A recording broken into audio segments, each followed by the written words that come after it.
கர்த்தருடைய வேதம் குறைவற்றதும் ஆத்துமாக்களை உயிர்ப்பிக்கிறதுமாய் இருக்கிறது என்று தேவனுடைய சத்திய வேதம் சொல்லுகிறார். ஆகவே அந்த வேதத்துக்கு செவி கொடுக்கிறவனை கர்த்தர் நோக்கி பார்க்கிறார். என் வசனத்துக்கு நடுங்குகிறவனை நான் நோக்கி பார்ப்பேன் என்று ஆண்டவர் சொல்லி இருக்கிறார். ஆகவே எங்கள் வாழ்க்கையில் கர்த்தருடைய வார்த்தைக்கு முதலிடம் கொடுத்து வாழுகிற தெய்வ பிள்ளைகளாய் நம்முடைய வாழ்க்கையை அலங்கரிக்கும்படியாக பரிசுத்த ஆவியானவர் முழுவதும் நம்மை ஆளுகை செய்யும்படியாக தெய்வ சமூகத்தில் எங்களை ஒப்புக் கொடுத்து என்னோடு பேசுவார்கள். நம்முடைய சத்தம் கேட்க வந்திருக்கிறோம், எங்கள் வாழ்க்கையை மாற்றிக்கொள்ள வந்திருக்கிறோம், எங்களுக்கு உதவி செய்ய என்று ஆண்டவரை நோக்கி பார்த்து தெய்வ வார்த்தையை நாம் தியானிப்போம். கிருபை தகப்பனே, தாங்கள் குறைவுள்ள மனிதர்கள் சுவாமி, ஆனால் நீர் நிறைவுள்ள தேவன். உடைய நிறைவான வேதத்தினால் எங்களை நீர் உருவாக்க முடியாது. உடைய பரிசுத்த பிரசன்னத்தில் ஒப்புக்கொடுத்து குமாரன் இயேசுவின் நாமத்தில் ஆவியானவருடைய தாசையில் செபிக்கிறோம். எங்களுடைய இடைப்பட பேசும் ஜீவனில் நல்லதுதான். ஆமென். தேவனுடைய நாமத்துக்கு மகிமை உண்டாவதாக. நாங்கள் கடந்த வாரம் ஒரு கேள்வியோடு கூட தேவனுடைய செய்தியை நாங்கள் ஆரம்பித்தோம்.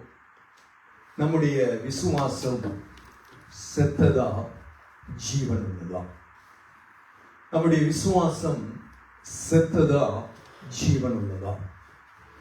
நாம் ஞாயிற்றுக்கிழமை மாத்திரம் விசுவாசத்தில் ஜீவனாய் இருக்கிறோமா, அல்லது வாரம் முழுவதும் விசுவாசத்திலே கிறிஸ்துவின் ஜீவனுக்குள்ளே வாழ்ந்து கொண்டிருக்கிறோமா?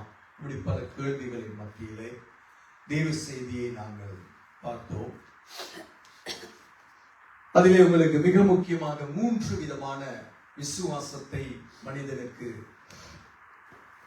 முன்னெடுத்து செல்லுகிற காரியத்தை உங்களுக்கு நான் பேசினேன். முதலாவது, நம்முடைய தனிப்பட்ட வாழ்க்கையிலே நம்முடைய தேவைகளுக்காக, நம்முடைய ஆவி ஆத்மா சரீரத்தில் தேவனுடைய நடத்துதலுக்காக நாம் விசுவாசிக்கிற விசுவாசம். இரண்டாவது, நம்முடைய குடும்பத்துக்காக, கணவன் மனைவி பிள்ளைகள் சொந்தங்கள் நண்பர்கள் உறவுகள் இப்படியாப்பட்ட காரியங்களுக்காக விசுவாசிப்பதும். மூன்றாவதாக, நம்மை கொண்டு தேவன் மற்றவர்களுடைய வாழ்க்கையிலே மாற்றங்களை கொண்டு வருகிறதை குறித்த விசுவாசத்தை குறித்து உங்களுக்கு ஒரு மேலோட்டமான தலைப்புகளை சொன்னேன். ஆனால் மொத்தமாக 7 விதமான மிக முக்கியமான விசுவாசங்கள் வேதத்திலே காண்பிக்கப்பட்டிருக்கிறது. 3 விசுவாசங்கள். 3வது விசுவாசம், நாம் சாதாரணமாய் மற்றவர்களுக்கு சுவிசேஷம் சொல்வது, அவர்களுக்காக ஜெபிப்பது, அவர்களை கர்த்தருடைய வழி நடத்தும் பொழுது ஆண்டவர் அவர்களை ரட்சிப்பார் என்ற விசுவாசம். ஆனால் அதன்படி 4வது படி போகும் பொழுது அடுத்த விசுவாசம் என்ன? என்னை கொண்டு மற்றவர்களுடைய வாழ்க்கையிலே ஆண்டவர் சுகங்களை கொண்டு வருவார். மற்றவர்களுடைய வாழ்க்கையின் சுகங்களுக்காக அதை நான் ஜெபித்தால் அற்புதம் நடக்கும் என்ற விசுவாசத்தை வளர்க்கிற விசுவாசம். என் மூலமாக அற்புதங்கள் நடக்கும், ஆண்டவர் என்னை கொண்டு செய்வார் என்ற விசுவாசம். ஆண்டவருடைய ராஜ்யத்துக்காக என்னுடைய வாழ்க்கையிலே தீர்க்க தரிசனங்களோடு வல்லமைகளோடு வரங்களோடு தேவன் செயல்படுவார் என்ற அடுத்த ஸ்டெப்புக்குள்ள போக, இதை தாண்டி கடைசியாக இன்னொரு விசுவாசம் நமக்கு இருக்கணும். அது லேசில் வருவது எல்லாருக்கும் கிடைப்பதல்ல. ஆனால் அதை வளர்த்து கொள்ள முதல்ல கொஞ்சம் கொஞ்சமா போனாதான் அதுக்கு நம்ம வர முடியும். அடுத்தது, இயற்கைகளின் மேலே அதிகாரம் கொள்ளுகிற விசுவாசம். யோசுவா சூரியனை ஒரு இடத்திலே வார்த்தையிலே கட்டி அப்படியே அசையாதபடி நிறுத்தி வைத்த விசுவாசம். சமுத்திரத்தை பிளக்கிற விசுவாசம், சமுத்திரத்திலே நடக்கிற விசுவாசம். ஆண்டவருடைய பார்வையிலே தேவனுடைய ஜனங்களுக்கு அற்புத அடையாளங்களோடு ஊழியம் செய்தது மாத்திரமல்ல, தேவன் உயிருள்ளவராய் இருக்கிறார் என்பதை அந்த அதிகாரங்களின் மூலமாக நிரூபிக்கிற விசுவாசம். அதை பார்த்து பிசாசுகள் நடுங்கும். இது படிப்படியா வளர்ச்சி அடையும். நான் ஏற்கனவே சொன்னது போல நம்முடைய கிறிஸ்தவ வாழ்க்கை மட்டுப்படுத்தப்பட்டு இருக்கிறோம்.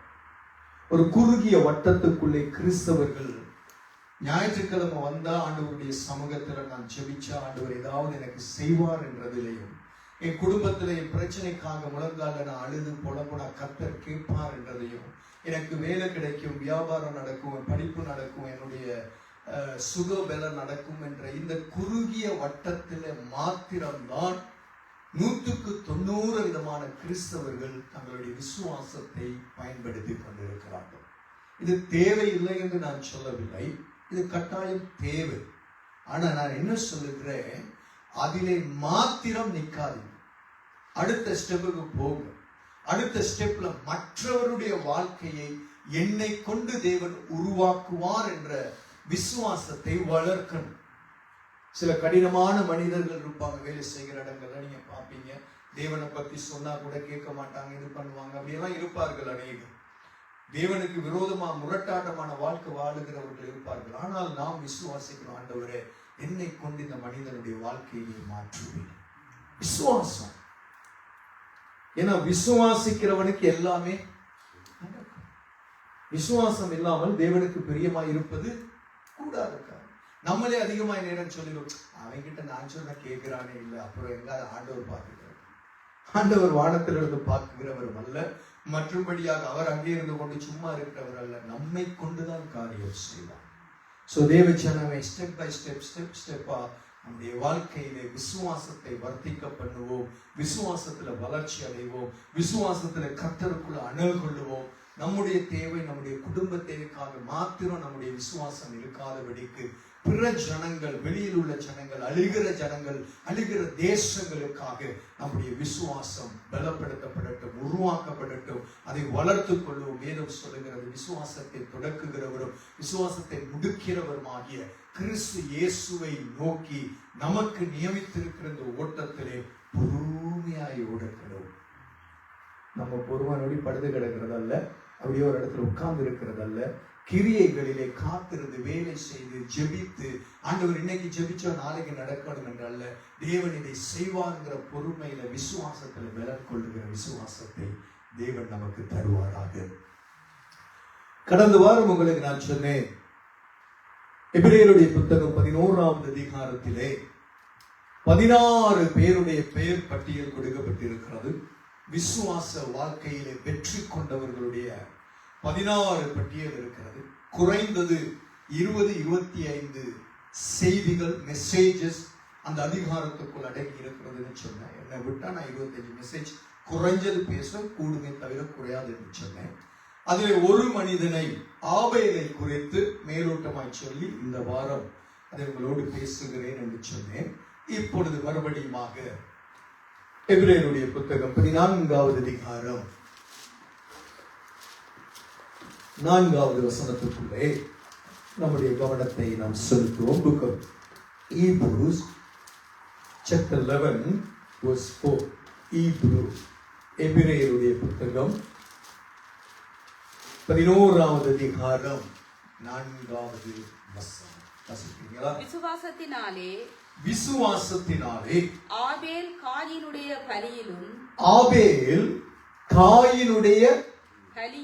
பலியிலும் மேன்மையான பலியை தேவனுக்கு செலுத்தினார். நீங்க நல்லா கவனிக்கணும்.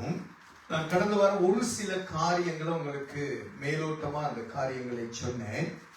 இன்றைய நாளிலே நாங்கள் கொஞ்சம் கவனம் செலுத்தி அந்த வேத பகுதியை நாம் தியானிக்க போகிறோம். கர்த்தர் நமக்கு உதவி செய்வாராக. ஆண்டவருடைய வேதத்திலே இந்த 11வது அதிகாரம் கிறிஸ்தவ வாழ்க்கையில மிக மிக மிக முக்கியமான ஒரு அதிகாரம். நான் ஏற்கனவே உங்களுக்கு சொன்னேன், பல கோடி ஜனங்கள் அந்த ஆதாம்ல இருந்து இந்த எபிரேய நிருபம் எழுதப்படும் வரைக்கும் பல பில்லியன்ஸ் ஜனங்கள் பூமியில வாழ்ந்திருக்கிறார்கள். தேவ ஜனங்கள் வாழ்ந்தார்கள், ஆண்டவரை அறிந்த பிள்ளைகள் வாழ்ந்தார்கள், ஆண்டவருக்கு ஊழியம் செய்தவர்களும் வாழ்ந்தார்கள், ஊழியம் செய்யாதவர்களும் வாழ்ந்தார்கள். ஆனா குறிப்பா 16 பேர் மாத்திரம்தான், 16 பேருடைய பெயர் மாத்திரம்தான் அங்க வருது. வேத தீர்க்கதரிசிகள் மற்றவர்கள் இவர்கள் என்று நிறைய சொல்லப்பட்டாலும் 16 பேர் தான் இங்க வருகிறோம். அதனால புரிஞ்சுக்கிறோம். அப்ப இது எவ்வளவு முக்கியம் என்பதை நம்ம வாழ்க்கையில நம்ம புரியணும். நாம சிந்திக்கணும். அப்படி வாசிக்கும் பொழுது, ஆண்டவரே இவ்வளவு பில்லியன்ஸ் ஜனங்கள் இருந்தாலும் மிக முக்கியமா 16 பேர் தான் அங்க வருது என்றால், ஆண்டவர் சல்லடையில அலசி அலசி அலசி பார்க்கறது போல பார்த்து சரியா முக்கியத்துவம் மேன்மையா இந்த மனுஷனை இதை வச்சாதான் இன்னொரு மனிதனுக்கு அதை எடுத்துக்காட்டு என்று சொல்லிதான் அங்க அதை கொடுத்திருக்கிறார். ஆகவே நம்முடைய வாழ்க்கையில் இப்படியாப்பட்ட வாஞ்சைகளை நாம் வளர்க்கணும், நம்ம ஆசைப்படணும். 1 லட்சத்துல ஒன்னா, கோடியில ஒன்னா, பில்லியன்ஸ்ல ஒன்னா நம்ம வாழக்கூடாது. அப்படி அல்ல, நான் தனித்துவம் உள்ளவனாய் கர்த்தருக்குள் வாழணும் என்று வாஞ்சிக்கிறேன்.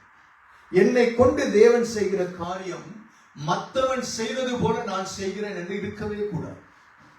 சில பேர் எல்லாம் தனியே சொல்லுவாங்க, இங்க நம்ம யூரோப்ல வாழ்றதுனால என்னுடைய லைஃப் தனி லைஃப், எனக்கு மற்றவன் என்ன நினைக்கிறான்னு கவலை கிடையாது, நான் வாழ்ந்த எனக்கு எனக்கு தன்னுடைய வாழ்க்கை தான் தன்னுடைய, மற்றவன் என்ன பேசுறேன் அதை பத்தி எனக்கு, நான் இப்படிதான் இருப்பேன். சோ பூமிக்குரிய வாழ்க்கையில நாம் அப்படியாப்பட்ட மென்டாலிட்டியில இருக்கிறோமே, தேவனுக்குள் நாம் எப்படி இருக்க வேண்டும் என்பது வாஞ்சிக்கிறோம். அதாவது மற்றவர்களை பின்பற்றி விசுவாசத்தை பின்பற்றி போக வேண்டும் அப்படி நான் சொல்லவில்லை, அது நமக்கு தேவை. ஆனா மற்றவர்களை கொப்பி பண்ணி நாம் ஊழியம் செய்வதோ, மற்றவர்கள் செய்கிறார்கள் என்பதற்காக செய்வதோ, கடமைக்காக செய்வதோ, பேருக்கு புகழுக்கு செய்வதாகவோ இருக்கவே கூடாது. நம்முடைய வாழ்க்கையிலே நாம் வாஞ்சிக்கிறேன், தேவன் என்னுடைய வாழ்க்கையில் வைத்திருக்கிறதை நான் நிறைவேற்றி முடிப்பதற்கு எனக்கென்று எதை வைத்திருக்கிறாரோ அதை நான் செய்வேன். இப்படி வாஞ்சிக்கணும். நம்ம வாழ்க்கையில கர்த்தருக்குள் அனலாகணும். நம்முடைய வாழ்க்கை ஒவ்வொரு நாளும் நம்முடைய விசுவாசம் அதிகரிக்கணுமே தவிர குறையக்கூடாது. ஆண்டவர் நம்மிடத்துல எதிர்பார்க்கிறது அதுதான். ஏன்னா மங்கி எரிகிற திரியை அவர் என்ன செய்ய மாட்டாரா? அணைக்க மாட்டார். நெறிந்த நாணலை முறிக்க. ஏன் முடிச்சு விட்டுறலாமே, முடிஞ்சிருச்சு, ஏன் அணைச்சி விட்டுறலாமே, இன்னும் கொஞ்சம் காத்த கூட அனுப்பி. அப்ப என்ன எதிர்பார்க்கிறது? அணையக்கூடாது, இது முறியக்கூடாது, இது இன்னும் வளர்ச்சி பெற வேண்டும், இது இன்னும் உருவாக்கப்பட வேண்டும், இன்னும் இதற்கு நான் செய்ய வேண்டிய காரியங்களை செய்வேன். இந்த மரத்தை வேரோட பிடுங்கி போட என்று சொல்லும் பொழுது தோட்டக்காரன் சொல்லுகிறான், இல்ல இல்ல இன்னும் கொஞ்சம் நான் கொத்துகிறேன், அதற்கு உரத்தை போடுகிறேன், அதை பராமரிக்கிறேன், இன்னும் அடுத்த வருஷம் கொடுத்தால், கொடுக்கும் பொழுது பாப்பம், கொடுக்கலாட்டி கொடுக்கும். சோ கர்த்தருக்குள்ளே நிலைத்திருக்கிற வாழ்க்கை என்பது மிக மிக முக்கியம். இங்கே எபிரேயர் 11வது அதிகாரத்திலே 4வது வசனத்துக்குள்ளே நாம் இப்பொழுது நம்முடைய கவனத்தை மறுபடியும் செலுத்துவோம். அங்கே வேதம் சொல்லுகிற அந்த விசுவாச பட்டியலை பேசும் பொழுது, விசுவாசத்தினாலே ஆபேல் காயினுடைய பலியிலும் மேன்மையான பலியை தேவனுக்கு செலுத்தினான். ஒரு பகுதி. இந்த பலி அந்த நாளில நான் உங்களுக்கு முதலாவது சொன்னேன், பூமியில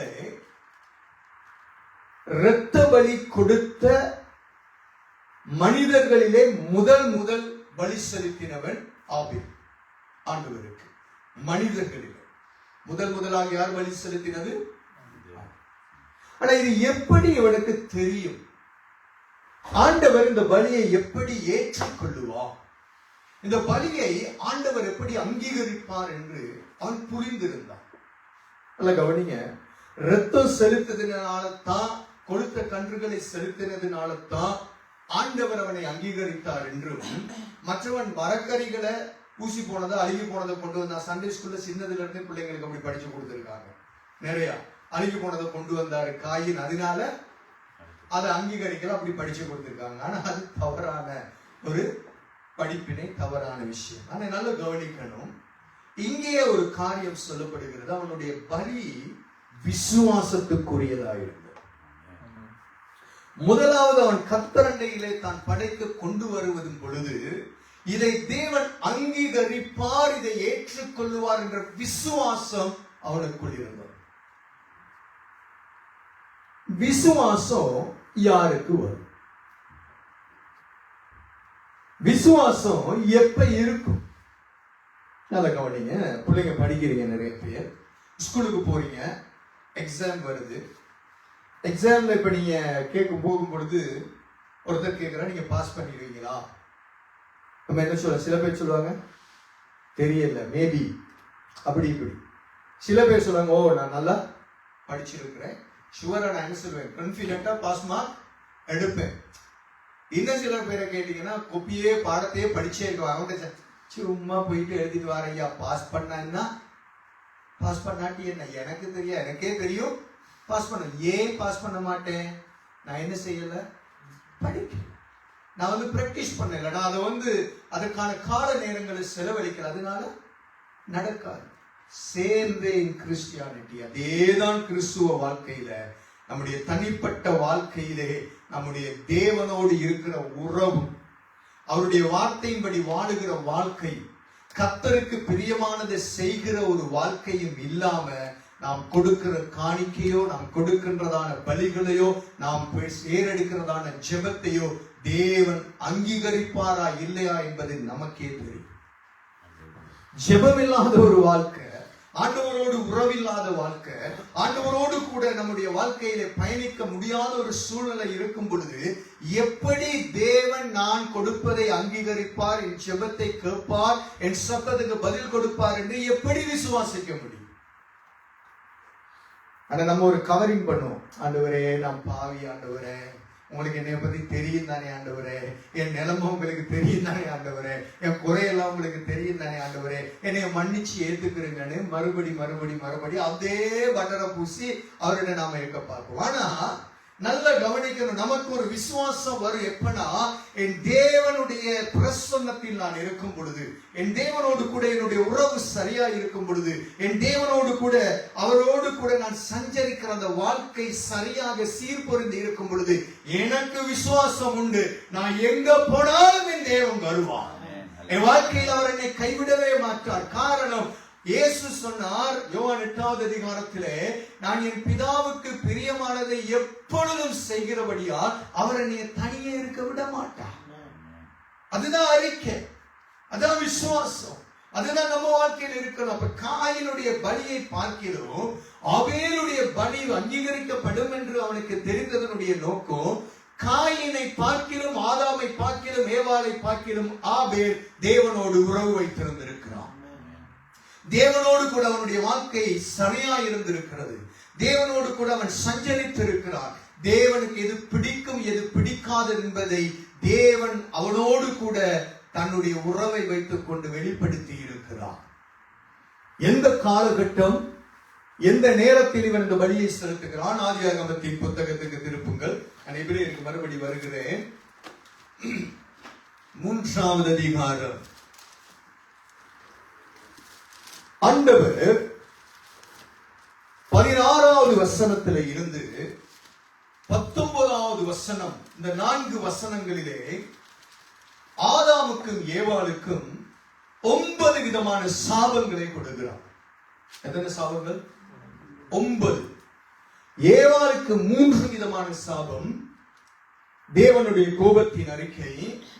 ஆதாமுக்கு 6 விதமான சாபங்கள், அவன் அனுபவிக்க போகிற விதிகள், முறைகள் 6. மொத்தம் 9 விதமான காரியங்களை சொன்ன பொழுது இந்த சாபம், இந்த வாழ்க்கை தேவனையும் மனிதனையும் பிரித்து விட்டது. என்ன செய்து விட்டது? பிரித்து விட்டது. அவை உறவுகளை ஸ்தம்பம் ஏற்படுத்தப்பட்டு விட்டது. பகலின் குளிர்ச்சியான வேளையிலே தோட்டத்திலே உலாவுகிற சத்தம் அதற்கு பிறகு அவர்களுக்கு கேட்க முடியாத சூழ்நிலை வந்தது. அதுல நீங்க பாத்தீங்கன்னா, நீங்க ஒவ்வொன்றையும் நீங்க வீட்டுல பார்க்கலாம், ஒவ்வொன்னு எடுத்து பேச, ஒவ்வொரு மெசேஜ் அதுக்கு நான் பேசுறேன், நீங்க வீட்டுல பாருங்க. அதுல மிக முக்கியமானது என்ன சொல்லுகிறார் என்ற ஒரு காரியம், நீ என்ன செய்வார் என்று ஆண்டவர் சொல்லுகிறார், நீ உயிருள்ள 19வது வசனம், நீ பூமியிலிருந்து எடுக்கப்பட்டபடியால் நீ பூமிக்கு திரும்ப மட்டும் உன் முகத்தின் வேலைமையால் ஆகாயம் புசிப்பாய், நீ மண்ணா இருக்கிறாய், மண்ணுக்கு திரும்புவாய். மேல ஒரு காரியம் சொல்லுகிறார் பாருங்க, 17வது வசனத்திலிருந்து, அவர் பின்பு ஆதாமை நோக்கி, நீ மனைவியின் வார்த்தைக்கு செவி கொடுத்து புசிக்க வேண்டாம் என்று நான் உனக்கு விளக்கின வெளிச்சத்தின் கனியை புசித்தபடியினாலே பூமி உன் நிமித்தம் சபிக்கப்பட்டிருக்க. ஆதாம் நிமித்தம் சபிக்கப்பட்டிருக்குது பூமி. சபிக்கப்பட்ட பூமியில 4 பேர் வாழுறாங்க. யார் யாரு சொல்லுங்க? ஆதாம், ஏவாள், காயின். ஆனா இதற்கு இடையில சில வேளை சகோதரிகள் பிறந்திருக்கிறதுனால, சேத் பிறக்கிறதுக்கு முன்பதாக சில வேளை காயினுக்கும் ஆபேலுக்கும் சகோதரிகள் இருந்ததுனால இந்த பேரிடாத சில சகோதரிகள் வாழ்ந்திருக்கலாம். ஆதாமுக்கும் ஏவாளுக்கும் பிறந்த பிள்ளைகள்ல பெண் பிள்ளைகள் சில வேளை இருந்திருக்கலாம். அதுல ஒருத்தர் தான் காயின் பின்னதாக திருமணம் செய்கிறதுனால அந்த காரியங்கள் அங்கே நடந்திருக்கலாம். ஆனா பெயர் குறிக்கப்பட்ட இந்த இடத்துல 4 பேர் இருக்கிறார். இதுல 4வது அதிகாரத்துல தான் ஆரம்பிக்கும் பொழுது அங்கே வேதம் சொல்லுகிறது, அவன் என்ன பயிரிடுகிறவனானா இவன் மந்தை மேய்க்கிறவனா மாறிட்டான். ஆபேலும் மூத்த பிள்ளை யாரு? காயின். நல்ல கவனிங்க, இந்த உலகத்துல இன்னொரு தியரி இருக்கு. காயின் ஆதாமுக்கு பிறக்கல, ஏவாளும் சாத்தானும் உறவு கொண்டு சாத்தானுடைய பிள்ளைதான் காயின் என்ற ஒரு போதனை உலகத்தில் இருக்கிறார். இது கிறிஸ்துவுக்கு பின்பு 2வது 3வது நூற்றாண்டு காலகட்டத்திலே இது இஸ்ரேலிசம், மாடர்ன் கிறிஸ்டியானிட்டி என்ற தியோலஜி ஒரு டீச்சிங் இருக்கிறது. இது தவறானது, கள்ள உபதேசம், வேதத்துக்கு புறம்பானது. சில பேர் சொல்லுவாங்க, அதை எடுத்துக்காட்டு படங்கள் கூட எடுக்கிறதுக்கு வாய்ப்பு உண்டு. ஆதாமுக்கு இன்னொரு மனைவி இருந்ததாக சொல்லி எல்லாம் பலவிதமான போதனைகள் இந்த உலகத்தில் இருக்கு. நம்மை வஞ்சிக்கிறது. தேவ பிள்ளைங்க இதுகளை தெரிந்திருக்கணும். அதை நம்பக்கூடாது. நம்முடைய வேதத்தை தான் நாம் நம்ப வேண்டும். வேதம் சொல்லுகிறது பாருங்க, 4வது வசனம், ஆதாம் தன் மனைவியாக ஏவாளை அறிந்தான். அறிந்தான் என்று அங்கு சொல்லுகிறது அவர்களுடைய தாம்பத்திய உறவை குறிக்கிறது. அவர்களுடைய கணவன் மனைவி வாழ்க்கையின் ஐக்கியத்தை குறிக்கிறது. அந்த உறவினாலே அங்கு வேதம் சொல்லுகிறது அவள் கர்ப்பவதியாகி. அப்ப காயின் பிசாசுக்கு பிறந்துன்னு சொல்றது சரியா தவறு? வேதத்தின்படி 100க்கு 100 தவறானது, போலியானது, கட்டுக்கதையானது, கள்ள உபதேசம். இதை ஏன் அவர்கள் அப்படி சொல்லுகிறார் என்றால், 1 யோவானுடைய புத்தகம், நம்ம மறுபடியும் வரும். 1 யோவானுடைய புத்தகம் 3வது அதிகாரம் 12வது வசனம். John chapter 3 verse 12. John chapter 3 verse 12ல ஒரு காரியம் வருது பாருங்க. அதனாலதான் அவங்க சொல்றாங்க. வாசிங்க வேகமா. John chapter 3 verse 12. பொல்லாங்கனால் உண்டாயிருந்து நல்ல கவனி, இந்த ஒரு வேர்ட் தான். என்னது? பொல்லாங்கனினால் உண்டாயிருந்து தன் சகோதரனை கொலை செய்த அந்த காயினை போல இருக்க வேணாம்னு அங்க ஒரு காரியம் வருது. அப்ப ஏன் இவன் கொலை செய்தானா? அவன் பொல்லாங்கனா இருந்தான். ஆனா அங்க வேதம் சொல்லுகிறது பொல்லாங்கனினால் உண்டா இருந்துங்கிற அந்த வேர்டு எடுத்து இவங்க நிறைய மொழிபை பண்ணி அந்த உண்டா இருந்துன்னு அவங்க என்ன சொல்றாங்க, அவன் கர்ப்பம் தரிச்சிருக்கிறான். ஏவாளுக்கு பிசாசு மூலமான ஒரு தியரி உலகத்தில் இருக்கு. கள்ள உபதேசம், ஜாக்கிரதை. அதை புரிந்து கொள்ளுது. ஆனா பொல்லாங்கனால் உண்டாயிருந்து என்று சொல்வது பொல்லாங்கலினுடைய வழிநடத்தலிலே அவன் இருந்ததை குறிக்கிறது. பிசாசோடு கூட அவன் இருந்த உறவை குறிக்கிறது. பிசாசோடு கூட அவனுடைய ஐக்கியத்தை குறிக்கிறது. தோட்டத்துக்குள்ளே நுழைந்து வந்து ஏவாளுக்கு வஞ்சனையாய் நுழைந்தவன் மறுபடியும் குடும்பத்துக்குள்ளே வருவதற்கு அங்கே காரியம் செய்கிறான். ஏனென்றால் 3:15 ஆதியாகமத்தில் தேவன் சொல்லுகிறார், உன் வித்துக்கும் ஸ்திரியின் வித்துக்கும் நான் பகை உண்டாக்குவேன், அவர் உன் தலையை நசுக்குவார், நீ அவர் குதிங்காலை நசுக்குவாய் அப்படின்னு. அப்ப அவன் என்ன பார்க்கிறான், இங்க பிறக்கிற யாராவது ஒரு ஆண் பிள்ளை என்னைய கொல்ல போகுது. சோ அது நிமித்தம் அந்த பிறக்கிற தலையீற்றுக்கள் எல்லா குடும்பங்களிலையும் பிரச்சனையை கொண்டு வந்தான். இயேசு பிறக்கிற வரைக்கும் ஒவ்வொரு குடும்பத்துக்குள்ளும் ஆண் பிள்ளைகளுடைய தலை பிள்ளைகளுடைய குடும்பங்கள்ல நிறைய பிரச்சனை. சாமுவேல் எவ்வளவு பெரிய ஊழியக்காரன், சாமுவேலுடைய பிள்ளைகளுடைய நிலைமை என்ன, சவுலுடைய பிள்ளைகள் எல்லாருடைய நிலைமை என்ன, தாவீதினுடைய பிள்ளைகளுடைய நிலைமை என்ன? வேதத்துல நீங்க உற்று கவனிப்பீர்கள் என்றால் மோசே எவ்வளவு பெரிய ஊழியக்காரர். மோசேனுடைய பிள்ளைகள் தேவனுடைய ராஜ்யத்தில் எடுத்து போனதா கிடையாது. ஏலியினுடைய ஊழியக்காரர் எடுத்து பாரு. காரணம், பிசாசங்கள் நுழைகிறான்.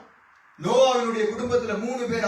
யாரு என்ன பேர், என்னது, சேம்காம், சேம்காம், யாப்பேத், 3 பேர். அவன் கூட தகப்பனுடைய நிர்வாணத்தை பாட்டு சபிக்கப்படுறான் ஒருத்தர். அப்ப பிசாசு என்ன செய்கிறான், எல்லா இடத்துலையும் பூந்து விளையாடுறான். சோ ஆகவே நீங்க பாத்தீங்கன்னா யூதாவினுடைய குடும்பத்துல யூதாவினுடைய பிள்ளைகள் சாகிறதுக்கு வழிவகுத்தான். ஏன்னா யூதா போத்திர சிங்கமா இயேசு வரணும். சோ தேவன் மருமகன் மூலமாய் வந்த குழந்தை மேலே அவருடைய சந்ததியை கொண்டு வந்தார். ஆகவேதான் புதிய ஏற்பாட்டில் யோசேப்புக்கும் அங்கே மரியாளுக்கும் அவர்கள் நியமிக்கப்பட்டிருக்கும் பொழுது சேர்ந்து கர்ப்பமாகிறதுக்கு முன்பதாக அங்கே நியமிக்கப்பட்டிருந்த ஒரு கண்ணியின் இடத்திலே இயேசுவை பிறப்பிக்க பண்ணார். தேவனுடைய ஞானம் என்பது அனதி ஞானம். அதை நம்மளால நினைக்க முடியாது. அப்ப நாம் என்ன புரிந்து கொள்ளுகிறோம்? இங்கே பொல்லாங்கனினால் உண்டாயிருந்தது என்று சொல்லும் பொழுது, பொல்லாங்கன் ஏதோ ஒரு விதத்திலே குடும்பங்களுக்குள்ளே நுழைந்து பிள்ளைகளை அந்த தேவனுடைய ராஜ்யத்திலிருந்து வெளியே கொண்டு போவதற்கு பல திட்டங்களை வகுத்துக் கொண்டிருக்கிறான். அதைத்தான் காயினுடைய வாழ்க்கையிலே செய்தான். ஆனால் ஆபேலோ என்றால் தேவனுடைய அந்த நல்ல காரியங்களை புரிந்து வைத்திருந்தான். எனக்கு எப்படி தெரியும் இது எப்படி நடந்தது? அதே 3வது அதிகாரம் 21வது வசனத்துல நாம் பார்க்கும் பொழுது, அத்தி இலைகளை தைத்து அவர்களுக்கு உடுப்பு போட்டுக் கொண்டிருந்தவங்க, மரத்துக்கு பின்னுக்கு ஒளிஞ்சு கொண்டிருந்தவங்க ஆண்டவர் கூப்பிட்டு இந்த காரியங்களாம் நடத்திட்டு, ஆண்டவர் தோல் உடைகளினாலே அவர்களுக்கு என்ன செய்தார்? தோல் உடை என்பது என்னது? நான் போன கிழமை சொன்னேன். என்னதுடைய உடை? மிருகத்தினுடைய. ஒரு ஆட்டுக்குட்டி, ஒரு மாட்டுக்குட்டியா இருக்கலாம், ஏதாவது ஒரு கன்று, ஒரு ஆண்டுதான் அதிகமாய் பலியிடப்பட்டிருக்க வேண்டும். சோ தேவன், ஆண்டவராகிய இயேசு கிறிஸ்துவாகிய தேவன் அந்த இடத்துல இந்த காரியத்தை செய்திருக்கிறார். அன்னைக்கு பிரகாசிற்கு ஒரு பதில் எப்படி சொல்றீங்க இயேசுன்னு சொல்லி கேட்டார். நல்லா புரிந்து கொள்ளணும். இயேசு சொல்லுகிறார், யோவானுடைய புத்தகத்தில் எழுதும் பொழுது 13வது வசனத்துல ஆண்டவர் சொன்னார், பரலோகத்தில் இருக்கிறவரும் பரலோகத்தில் இறங்கினவரும் ஆகிய மனுஷகுமாரனை அன்றி பரலோகத்துக்கு ஏறினவன் ஒருவரும் இல்லை என்று இயேசு சொன்னார். அதே போல பூமியில இயேசு சொல்லும் பொழுது சொல்லுகிறார், பிதாவை ஒருவனும் ஒருபோதும் கண்டது. அப்ப ஆதாம் கூட பிதாவை என்ன செய்யல? பார்க்கல. அப்ப தேவன் குளிர்ச்சியான வேலையை சஞ்சரித்தார் என்றால் அங்கே யார் வந்திருக்க வேண்டும்? இயேசு. காரணம், தெய்வீகம் எப்படி இயங்குகிறது? பிதா, குமாரன், பரிசுத்த ஆவியானவராக தன்னை மூன்றாகத்தான் வெளிப்படுத்துகிறார். சில இஸ்லாமியர்கள் கேட்பாங்க, நீங்க இயேசுவ கடவுள்னு சொல்றீங்களே, இயேசுவ தேவன் சொல்றீங்களே, இயேசு மரிச்ச 3 நாளும் அப்ப உலகம் இயங்கலையா? உலகம் அப்படியே இருள் அடைஞ்சிருச்சா? சூரியன் நடக்கலையா? உலகம் சுத்தலையா? உங்க கடவுள் செத்து 3 நாள் இருக்கும் பொழுது உலகத்தை யாரு நடத்தினது என்று கேட்கிறார்கள். அதுதான் அவர்களுடைய அறியாமை. நம்முடைய வாழ்க்கையின்படி, நம்முடைய வேதத்தின்படி நம்முடைய தேவன் தன்னை மூன்றாக வெளிப்படுத்தி இருக்கிறார். இயேசு செத்து 3 நாளும் புணமாவி இருக்கல்ல, அவர் சிலுவையில கண்ணை மூடி ஆவியை ஒப்பு கொடுத்த அதே நொடி பொழுது அவர் ஆவியிலே எழும்பி கீழே பாதாளத்துக்கு போயிட்டார். அவர் பொடிதான் சிலுவையில இருந்து அவங்க கொண்டு போய் வச்சாங்க. 3வது நாள் அவருடைய ஆவி ஆத்மா மறுபடி பொடிக்குள்ள வந்து அவர் கீழே போய் குறித்தது 7 விதமான கூட்டங்களை அவர் சந்தித்தார். வேதத்திலே நான் நிரூபிப்பேன். வேதத்திலே 7 விதமான கூட்டங்களை அவர் சந்தித்தார். 7 விதமான கூட்டங்களுக்கு அவர் போதித்திருக்கிறார். 7 விதமான கூட்டங்களோடு கூட அவருடைய அந்த கல்லறையிலிருந்து வெளியிலே வரும் வரைக்கும் அவருடைய உறவு இருந்தது.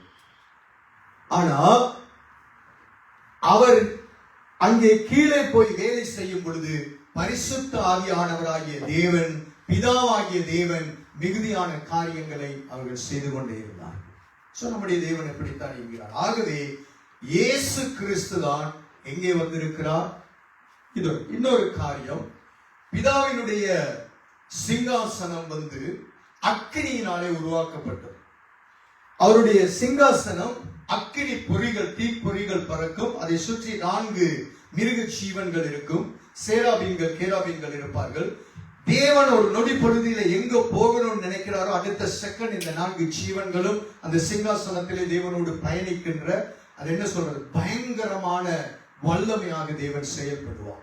முழுவதும் அக்கினி. இந்த அக்கினி தீப்பொறிகளிலிருந்து அந்த தேவனுடைய சக்கர அந்த சிங்காசனத்தில் இருந்து பூமியிலே கதிர்வீச்சுகள், பல காரியங்களை தேவன் செய்கின்ற அநேகமான ரகசியங்கள் எசேக்கியேல் புத்தகத்திலும் வெளிப்படுத்தல் புத்தகத்திலும் ஆண்டவருடைய மகிமையை வெளிப்படுத்தும் பொழுது வேதம் பேசுகிறது. அப்ப தேவன் ஒருபோதும் இறங்கி வருகிறது அல்ல.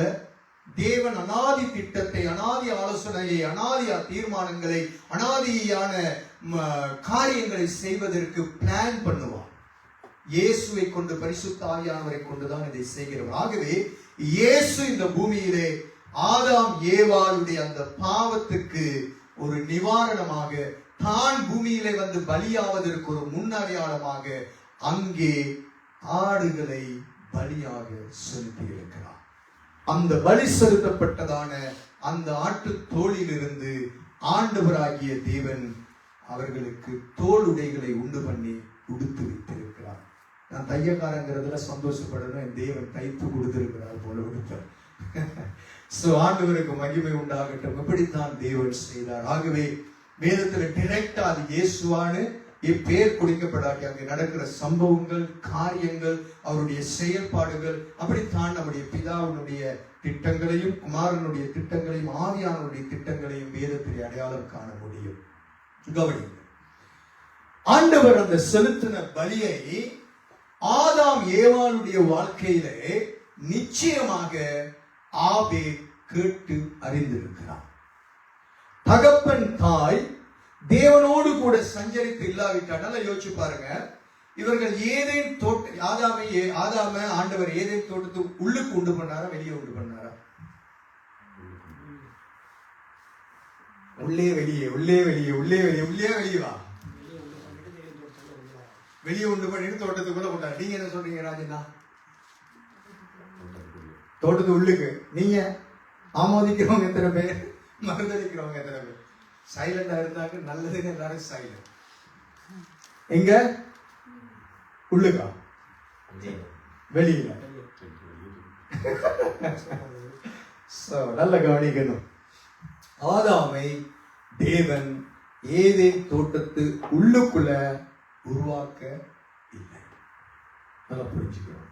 அதே தேவன் தோட்டத்து உள்ளுக்கு உருவாக்க, இவனை உருவாக்கின இடத்திலிருந்து கிழக்கே ஏதேனும் ஒரு தோட்டத்தை உண்டு பண்ணி அந்த தோட்டத்துக்குள்ள இவரை கொண்டு வந்து அதை பண்படுத்த, அதை காக்கவும் அவனை அங்க வைத்து அங்க இருக்கிற பழங்களை எல்லாம் சொல்லி இதை புசி இதை புசி இதை புசிக்காதுன்னு சொல்லி கொடுத்தாரே தவிர அந்த ஏதேன் தோட்டத்து உள்ளுக்கு ஆதாமை தேவன் சிருஷ்டிக்கவில்லை. சரியா? இப்ப நல்லா கவனிங்க. தேவன் கொண்டு வந்து அந்த தோட்டத்துக்குள்ள வச்சதுக்கு அப்புறம் இவர்கள் அங்கே சஞ்சரிக்கிற காலகட்டங்கள்ல ஆண்டவரோடு கூட சஞ்சரித்த வாழ்க்கையும் பிசாசு வந்த காரியங்களும் தெரியும். ஆனா இந்த 21வது வசனம் 3வது அதிகாரத்துக்கு அப்புறம் ஒரு சம்பவம் நடக்குது. என்ன சம்பவம்? வாசிங்க. 3:22 இருந்து வாசிங்க. பின்பு தேவனாகிய கர்த்தர், இதோ மனுஷன் நன்மை தீன்மை அறியத்தக்கவனாய் நம்மில் ஒருவரை ஆனான். என்ன? யார போல? நம்மில். யார போல?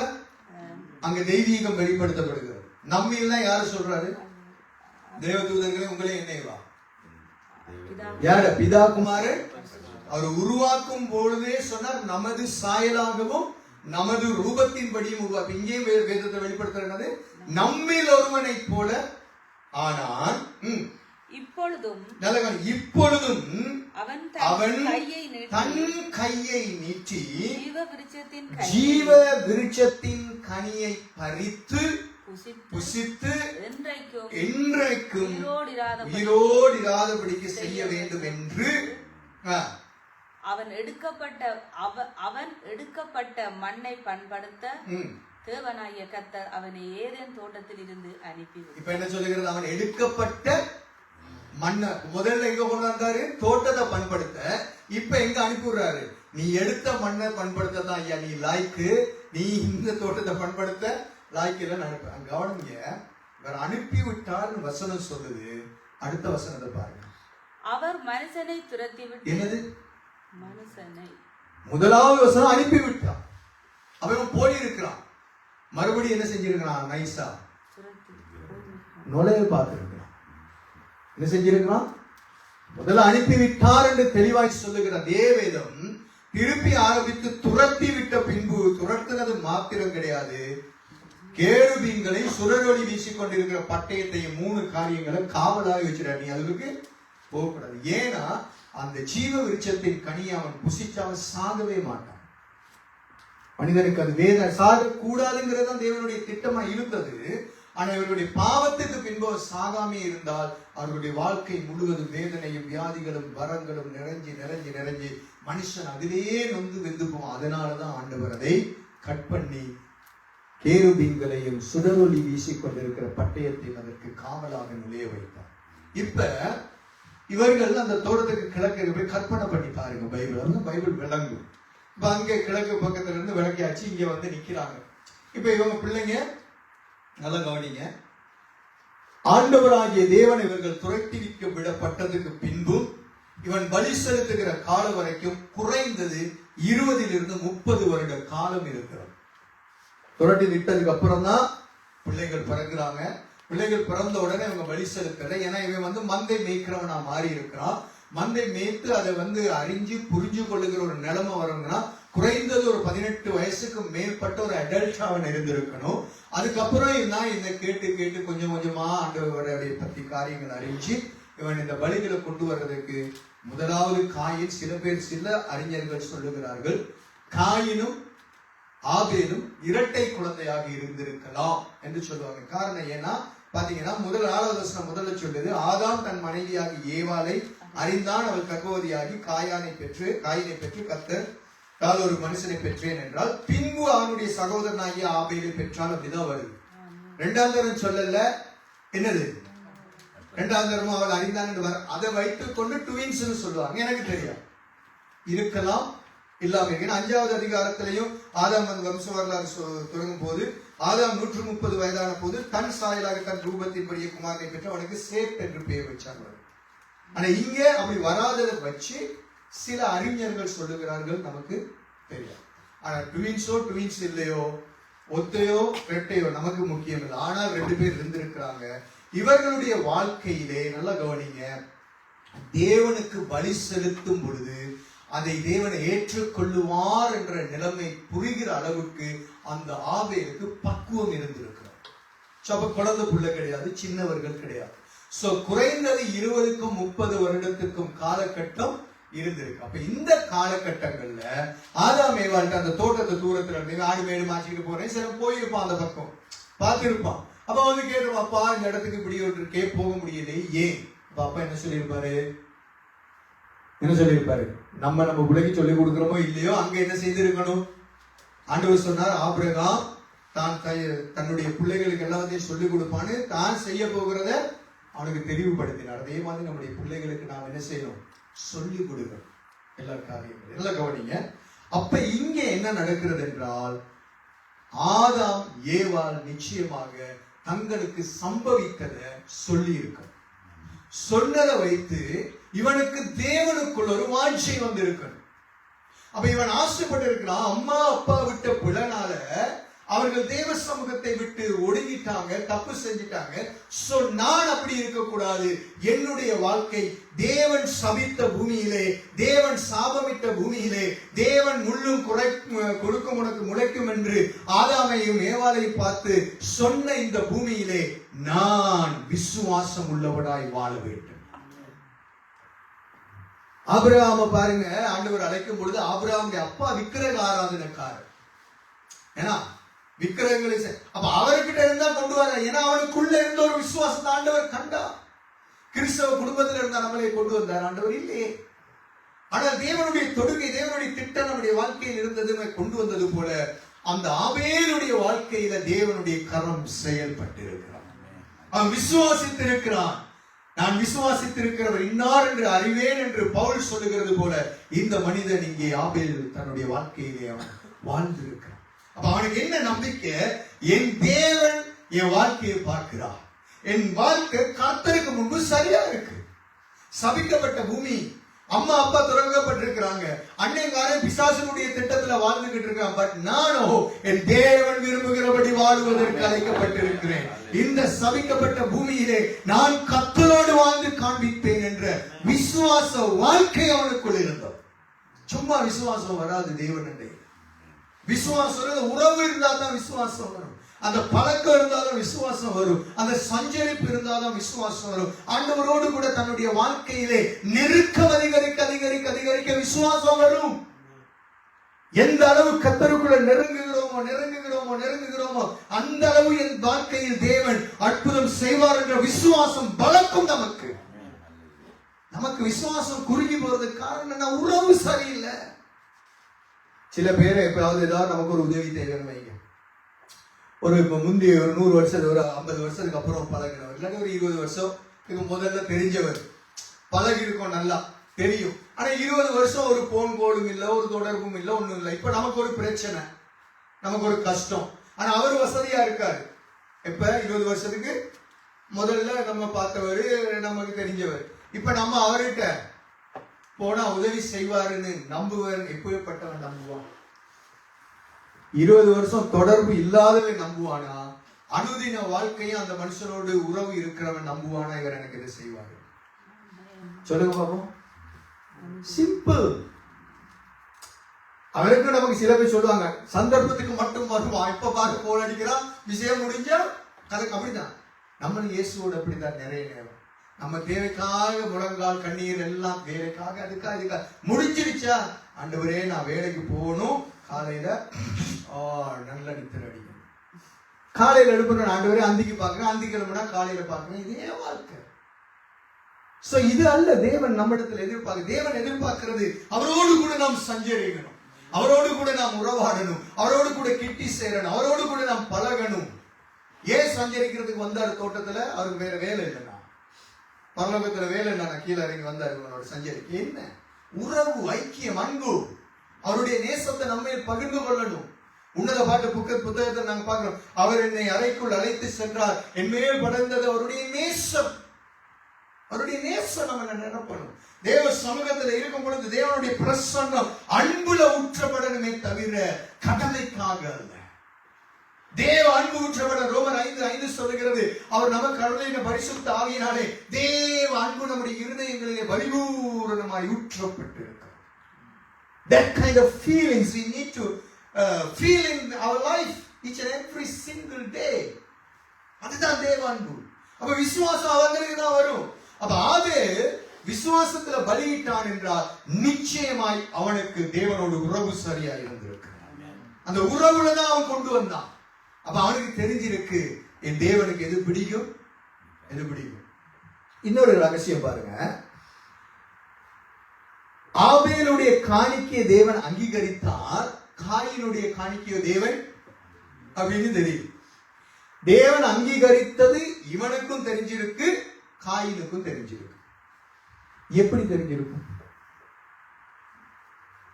நம்ம ஜெபிக்கிறோம், நம்ம ஜெபிக்கிறது ஆண்டவர் கேட்டார்னு நம்பிக்கை மட்டும்தான்.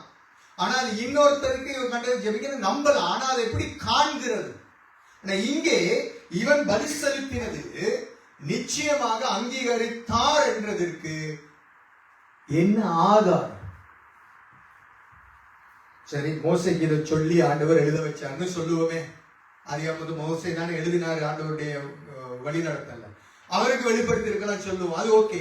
ஆனா பைபிள் சொல்லுகிறது, அப்பொழுது கர்த்தர் காயினை பாருங்க, காயினையும் அவன் காணிக்கையும் அவர் அங்கீகரிக்கவில்லை. அப்பொழுது காயினுக்கு மிகவும் எரிச்சல் உண்டாகி அவன் முக அடிவேறுபட்டுச்சு. அப்ப காயினுக்கு தெரியுது என்னுடைய காணிக்கை அங்கீகரிக்கப்படவில்லை, இவன் அங்கீகரிக்கப்பட்டுச்சு. எப்படி தெரியும்? உணர்த்தி இருக்கிறார். நல்ல விஷயம், நமக்கு நிறைய உணர்த்தினா நல்லது. கர்த்தருக்கு ஸ்தோத்திரம். நல்ல நல்ல பதில், நல்ல சிந்தனை. சொல்லுங்க, எப்படி தெரியும்? இந்த எரிஞ்ச வாசனை என்னது?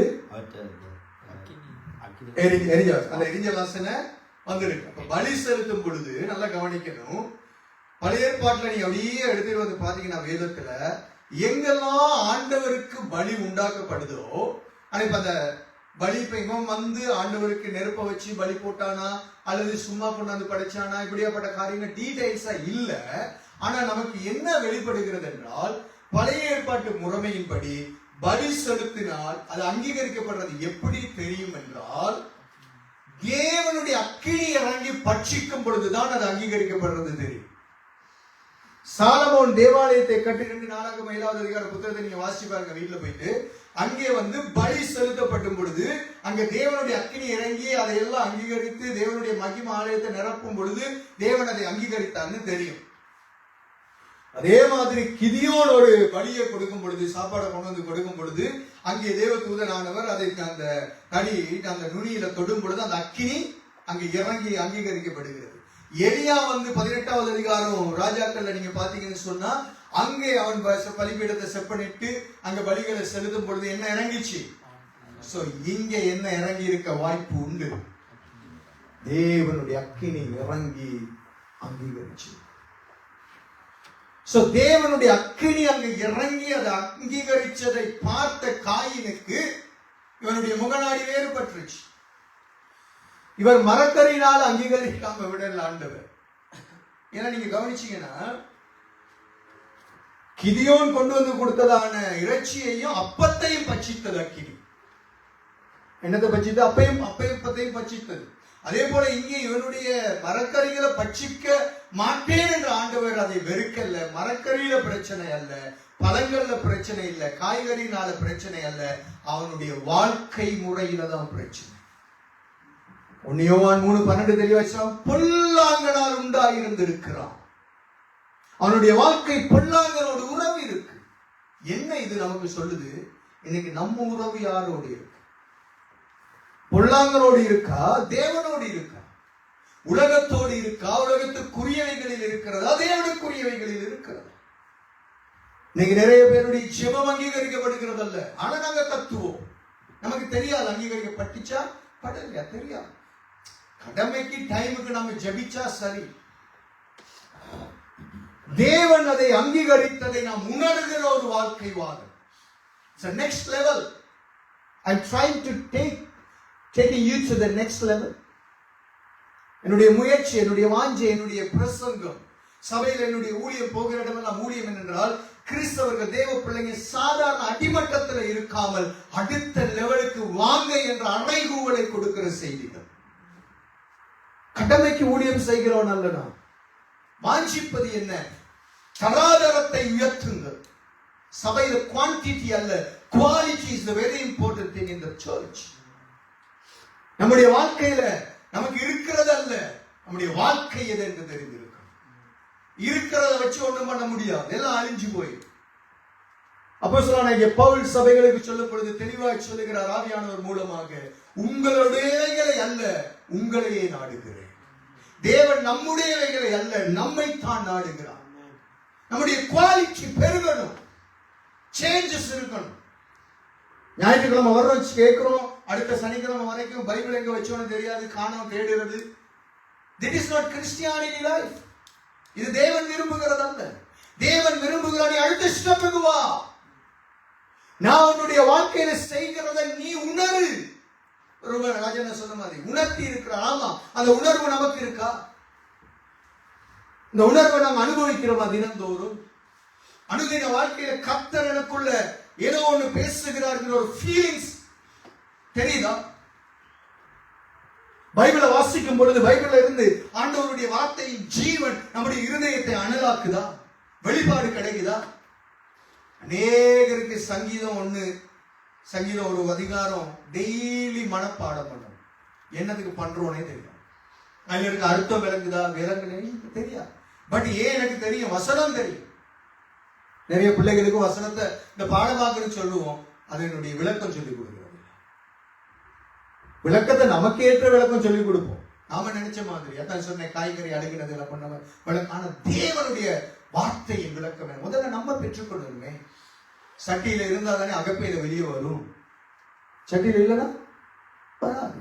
இங்க வேதம் என்ன சொல்லுகிறது? தெளிவாக நாம் பார்க்கிறோம்.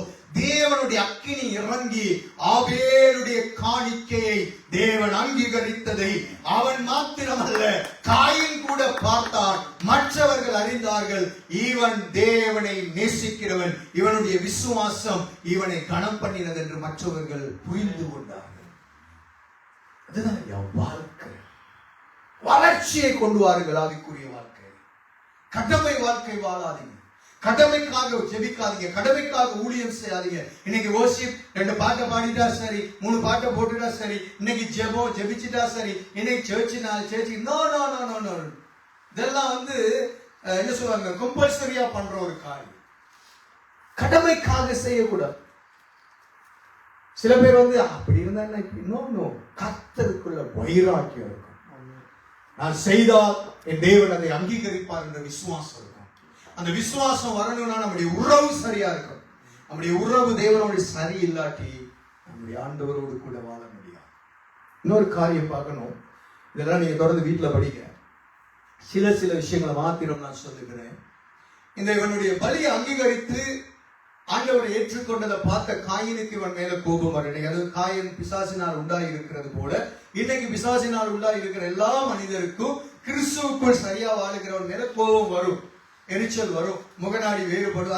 அது இயல்பு. அதை பிடிச்சுக்கிட்டு அவன் அப்படி மூஞ்ச பார்க்கணும், அதனால அங்க வரமாட்டேங்க வரணும். நம்ம செய்யறதை நம்ம செய்யணும், கர்த்தர் செய்கிறதை கர்த்தர் செய்வான். நல்லா புரிந்து கொள்ளணும். இப்ப என்ன நடக்குதுன்னா, இவன் கொலை செய்யறான். யார? ஆபேல யார் கொலை செய்யறது? ஆனா நல்லா கவனிங்க, வேதம் சொல்லுகிறது, ஆண்டவர் சொல்ற 10வது வசனம், உன் சகோதரனுடைய இரத்தத்தின் சத்தம் பூமியிலிருந்து என்னை நோக்கி.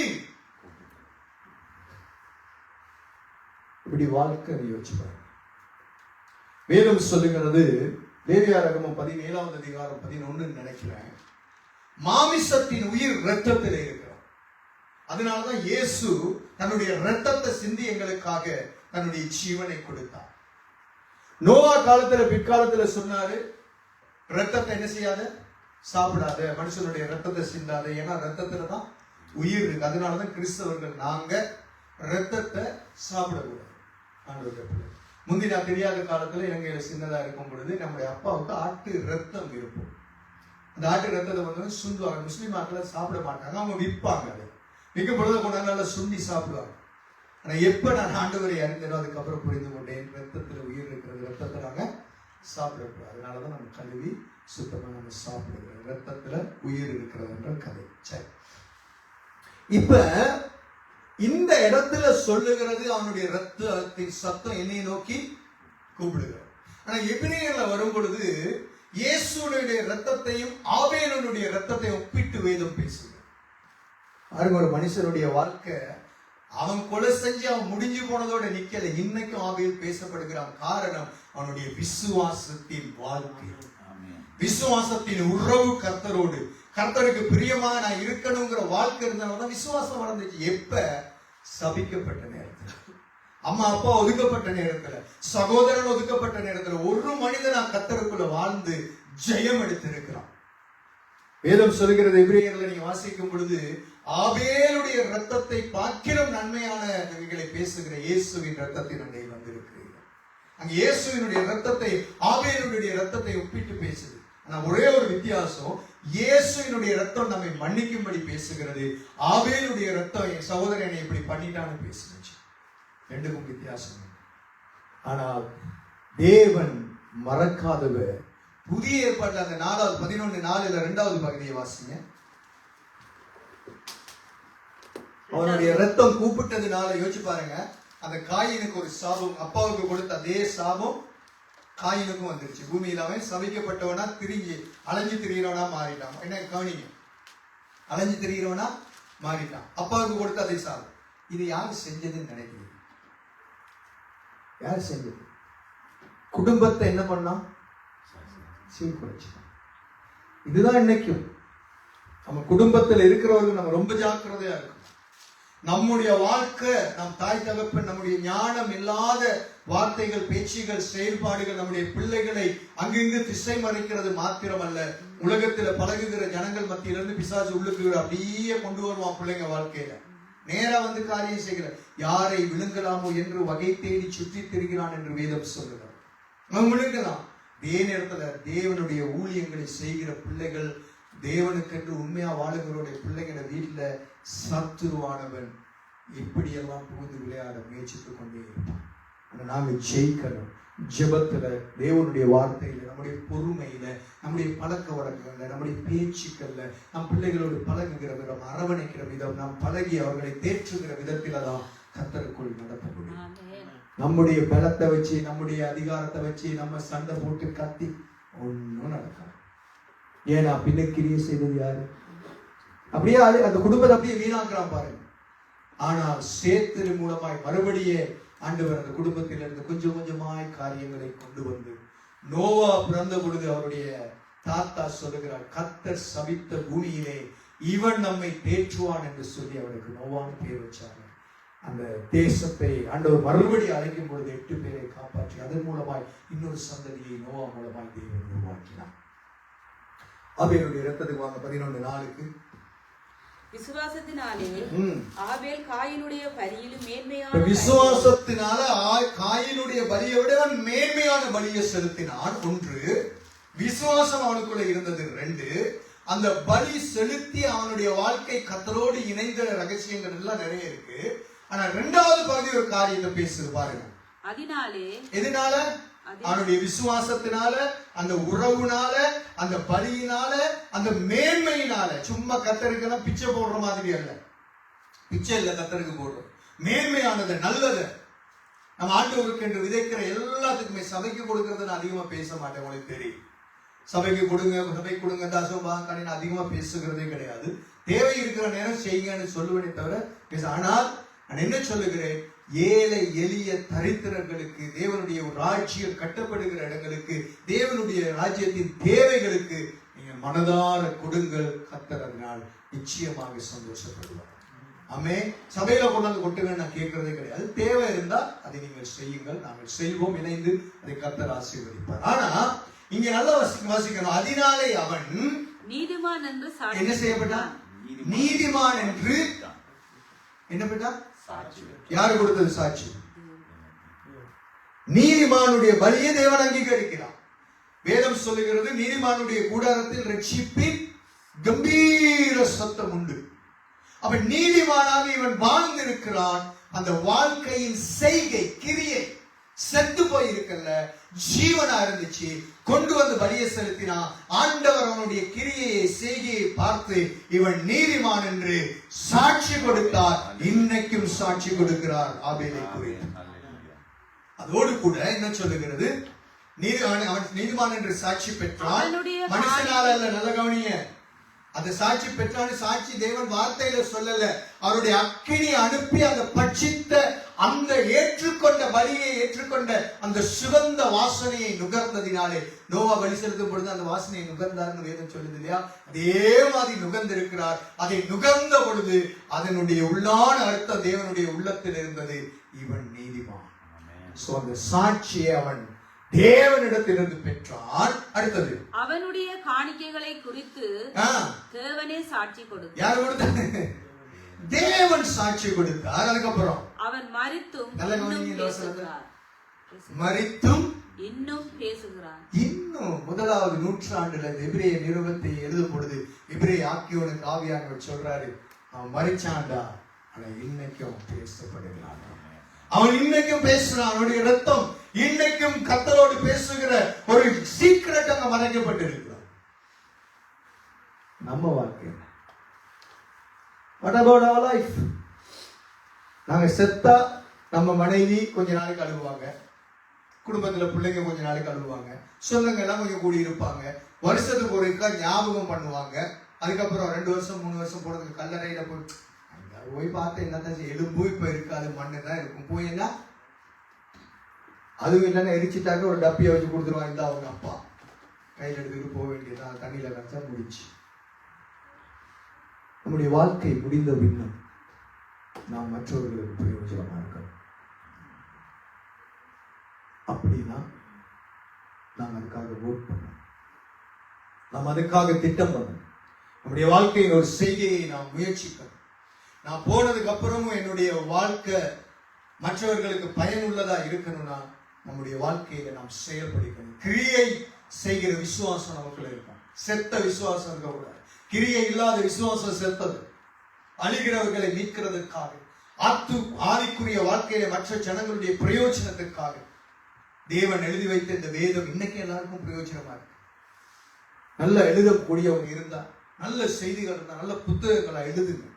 அது வருஷ கணக்கில் மற்றவர்களுக்கு பிரயோஜனப்படும். நல்ல செய்திங்க, நல்ல டீச்சிங்க வருகிறது இருந்தா எழுதுங்க. உங்களுக்கு ஆண்டவர் வெளிப்படுத்தினா எழுதுங்க. புத்தகங்களை வச்சுட்டு போங்க. ஆயிரங்கள் லட்சங்கள் ஒரு காலத்தில் அதனாலே பயனடைவார். ஏதோ சும்மா எழுதுற கதை புத்தகங்களை ஜனங்கள் இரவா வாசிக்கிறார். தேவனுடைய ராஜ்யத்துக்கு என்று எழுதுங்கள் ஐயா. சாம் ஜெபத்துர தேவ மனிதன் எத்தனையோ புத்தகங்கள் எழுதினார் இல்லையா? அவர் எழுதின புத்தகம் தான் முதல்ல சோத்திர பலிகள் எல்லாரும் கையில் எடுத்து சோத்திரம், ஆயிரம் சோத்திரம் எல்லாம் எழுதினார் நிறைய. இன்னைக்கு அந்த மனிதன் போய் காலம் ஆயிடுச்சு. ஆனா அவர் எழுதின புத்தகங்கள் இன்னைக்கும் இருக்கு. ஆரம்ப காலத்துல அவர் எழுதினதான ஒவ்வொரு நாள் அந்த பிரசங்க குறிப்புங்கிறத எடுத்து அதை தேடிதான் முதல் பிரசங்கம் நான் பண்ண ஆரம்பிச்சேன். அந்த புத்தகம் இன்னைக்கு நான் எதுவும் பார்க்கறது இல்லை, எதுவும் வாசிக்கிறது இல்லை. எனக்கு வேதத்தை தவிர வேறு எதுவுமே நான் இன்னைக்கு படிக்கிறதும் இல்லை. ஏன்னா வெளிப்பாடு தேவனிடத்தில் எனக்கு வரணும் என்பதனால அது வேற விஷயம். ஆனா நம்ம மற்றவர்களுக்கு பிரயோஜனமா இருக்கணும் ஐயா.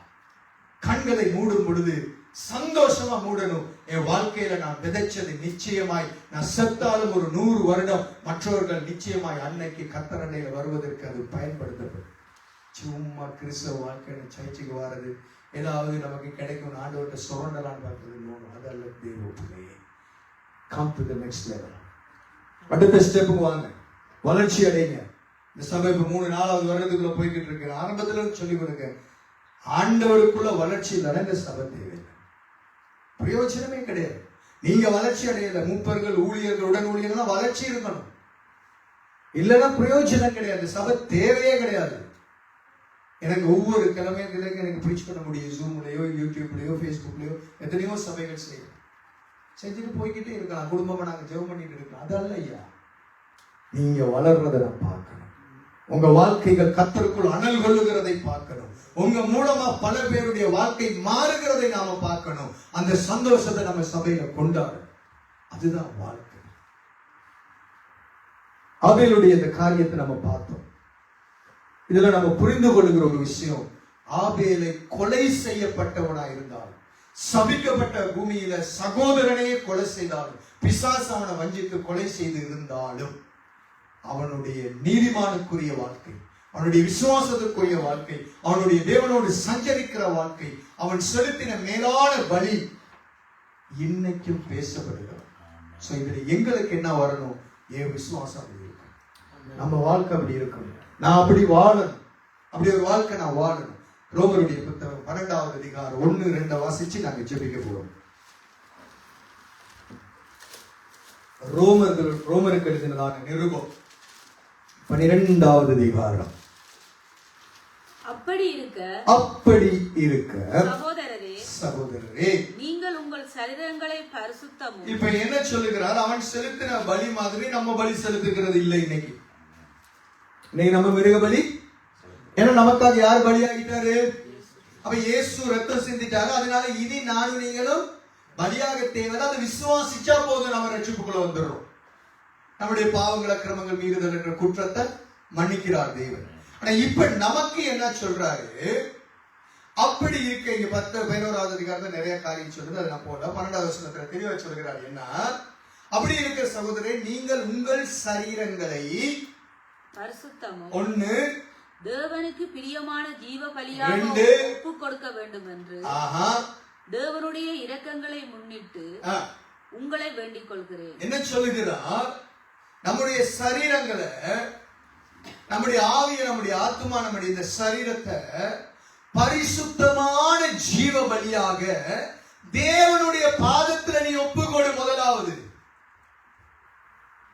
அப்ப நீ ஒப்பு கொடுத்து உன்னுடைய வாழ்க்கையை நீ கர்த்தரண்டையிலே நெருங்கி நீ செபித்து ஆராதித்து துதித்து தேவனோடு கூட உன்னுடைய மனம் ஒருமனப்படும் பொழுது தேவனுடைய வார்த்தையின் ஜீவனுள்ள அக்கினி உன்னுடைய இருதயத்தை சுட்டெரிக்கும். தேவனுடைய வார்த்தை அக்கினிக்கு ஒப்பிடப்பட்டு இருக்கிறது. வேதம் சொல்லுகிறது எபிரேயர்ல 12 வாசிச்சீங்கன்னா வேதம் சொல்லுகிறார், நம்முடைய தேவனாகிய கர்த்தர் பட்சிக்கிற அக்கினியாய் இருக்கிறார். கர்த்தர் என்றால் வார்த்தை, வார்த்தை என்றால் கர்த்தர், கர்த்தருடைய வார்த்தை அக்கினி என்றால் வேதம் அக்கினியாய் இருக்கிறது. வேதம் நம்மை சுட்டெரிக்கணும். எப்படி? வேண்டாத பலவீனங்கள் எல்லாத்தையும் என்னத்தை செய்யுங்க, ஆண்டவரே உங்க பாதத்துல வைக்கிறேன், சுட்டெரிங்கன்னு நம்முடைய தந்தை பெக்மன்ஸ் அழகா பாடு பாடியிருக்கார். வேண்டாத பலவீனங்கள் ஆண்டவா முன் வைக்கிறேன், வேண்டாத பலவீனங்கள் ஆண்டவா முன் வைக்கிறேன், மீண்டும் தலை தூக்காமல் மாண்டு மடியேற்றுமே,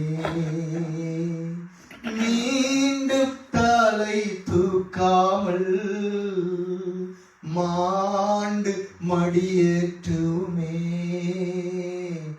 உகந்த காணிக்கையா ஒப்பு கொடுத்தேன் ஐயா, சுகந்த வாசனையாய் நுகர்ந்து மகிழுமையா. தகப்பனே உம் பீடத்தில் நான் தகன பலியானே, தகப்பனே உம் பீடத்தில் நான் தகன பலியானே. அக்கினி இறக்கிவிடும் என்னை முற்றிலும் எரித்து விடும். சொல்லுமா, அக்கினி இறக்கிவிடும் என் பலவீனங்கள் எல்லாவற்றையும் முற்றிலும் எரித்து விடும். புகந்த காணிக்கையாய் ஒப்பு கொடுத்தே ஐயா, சுகந்த வாசனையா நுகர்ந்து மகிழுமையா. அருமையான ஒரு பாடல் அல்ல? அப்ப இங்க வேதம் என்ன சொல்லுகிறது? அப்படி இருக்க சகோதரரே, நீங்கள் உங்கள் சரீரங்களை பரிசுத்தமும் தேவனுக்கு பிரியமான ஜீவ பலியா. ஆபேலுடைய ஜீவ பலி பிரியமா இருந்தது தேவ பிள்ளையே. இன்னைக்கு நம்முடைய வாழ்க்கை தேவனுடைய சமூகத்தில் ஜீவ பலியா இருக்கணும். நம்முடைய வாழ்க்கை கர்த்தர் பிரியப்படணும். நம்முடைய செய்கையில கர்த்தர் பிரியப்படணும். என் பேச்சில தேவன் பிரியப்படணும்.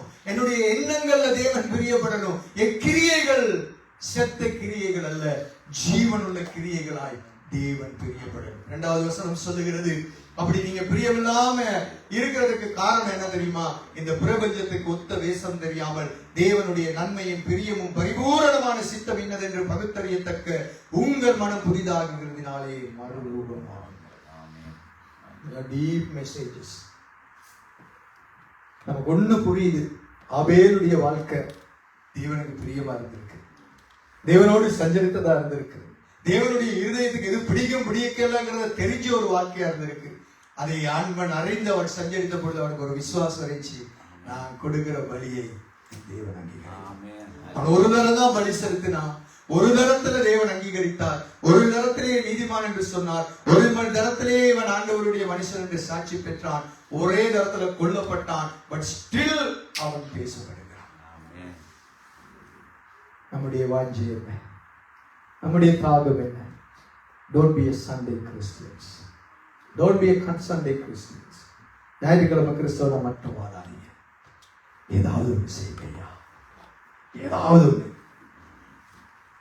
ஒன்று தேவனுடைய ராஜ்யத்துக்காக, தேவனுடைய மகிமைக்காக ஓடுவோம். இணைஞ்சா கர்த்தருடைய ராஜ்யத்துக்காக ஓடுவோம். அழுகிற ஜனங்களை மீட்டெடுப்போம். மற்றவர்களுக்காக கண்ணீரோடு ஜெபிப்போம். நம்ம குடும்பத்துக்காக கண்ணீர் வடிக்கிறோம் இல்லையா? அழுகிற மற்றவர்களுக்காகவும் நாம் கண்ணீர் வடிக்கலாம். ஜெபிக்கிறோம். தனியா ஜெபிக்கிறதா? நேரம் ஒதுக்குங்க. எனக்கு டைம் தாங்க, நான் உங்களோட இணைஞ்சு ஜெபிக்கிறேன். எனக்கு நேரம் சொல்லுங்க. இந்த நேரம் உங்களோட ஜெபிக்கலாமா? நான் ரெடி. பின்னேரங்கள்ல அல்லது விடிய காலையில் உங்களுக்கு ஒரு உதவிக்கு நான் வருகிறேன். சேர்ந்து ஜெபம் பண்ணுவோம், சேர்ந்து ஆலோசனை பண்ணுவோம், சேர்ந்து திட்டம் பண்ணுவோம். என்ன செய்யலாம்? சபையில் நீங்க தான் வந்து கேட்கணும். என்கிட்ட ஞாயிற்றுக்கிழமை வந்தீங்கன்னா போயிருக்கீங்க, அதுக்கப்புறம் கேட்கறது இல்லை, சத்தமே இல்லை, ஒரு ஃபோன் கால் கூட இல்லை. இருக்கிறியா இல்லையான்னு கூட சார் தெரியுங்க. கேளுங்க, என்ன செய்வோம், அடுத்து என்ன செய்வோம், சபை அடுத்த லெவலுக்கு எப்படி கொண்டு போவோம், மற்ற ஜனங்களுக்கு நாங்கள் என்ன செய்வோம், ஆலோசனை இருக்கா? வந்து பாருங்களா? எல்லாரும் எழுந்து நின்று கண்களை மூடி ஆண்டவரை நோக்கினார். ஆண்டவருடைய சமூகத்தில் எங்களை தாழ்த்தி தேவ பிரசன்னத்துகளை ஒப்பு கொடுத்து ஆண்டவரை நோக்கி நாங்கள் ஒரு கேள்வியோடு கூட, ஆண்டவரே என்னுடைய விசுவாசம் செத்ததா இருக்கா, கிரியையில இருக்கா? ஆபேல் இன்னைக்கு பேசப்படுகிறான். அவனுடைய வாழ்க்கை மக்கள் என்பதா எவ்வளவு பிரியமுள்ளதா இருந்திருக்கப்பா. விசுவாச பட்டியல் எபிரேயர் 11வது அதிகாரத்தில் முதல் மனுஷன் ஆபேலை குறித்து நாங்கள் பார்த்தோம். இன்னும் நிறைய ரகசியங்கள் இருக்கிறது. ஆனால் ஆபேல் என்ற ஒரு தேவனுடைய பிள்ளை நமக்கு இன்னைக்கு முன்னுதாரணமா இருக்கிறார். நம்முடைய வாழ்க்கையில ஏதோ ஒரு செய்தியை ஆபேல் வச்சுட்டு போயிருக்கார். அவர் கொலை செய்யப்பட்டார், பட் ஸ்டில் அவர் ஒரு செய்தியை நமக்கு வச்சுட்டு போயிருக்கார். நாம் எப்படி வாழணும் என்று, நம்முடைய விசுவாசம் எப்படி இருக்கணும், நம்முடைய ஓட்டம் எப்படி இருக்கணும், நாம் கர்த்தருக்குள் எப்படி தொடர்ந்து பயணிக்கணும், கர்த்தருடைய இருதயத்துக்கு பெரியவன் அப்படி நாம் வாழ முடியும் என்று ஆண்டவர் ஒரு காரியத்தை வைத்து இருக்கிறார். ஜெப சிந்தையில ஆண்டவரை நோக்கி பார்ப்போம். ஆண்டவரை கேளுங்க, ஆண்டவரை நான் இப்படி ஒரு வாழ்க்கை வாழணும், ஏனோ தானோங்கிற வாழ்க்கை அல்ல சுவாமி, உமக்கு பிரியமுள்ள ஒரு வாழ்க்கையை நான் வாழ எனக்கு உதவி செய்ய மாட்டோம். ஆபேலுடைய வாழ்க்கை உமக்கு பிரியமா இருந்த நீங்க சாட்சி கொடுத்தீங்க ஐயா. என் வாழ்க்கையில நீங்க சாட்சி கொடுங்க, என் வாழ்க்கையை நீங்க சாட்சி உள்ளதாக மாற்றினாங்க. உடைய சமூகத்தில் என்னை ஒப்பு தருகிறேன். ஜெபத்தோடு கூட ஆண்டவரை நோக்கி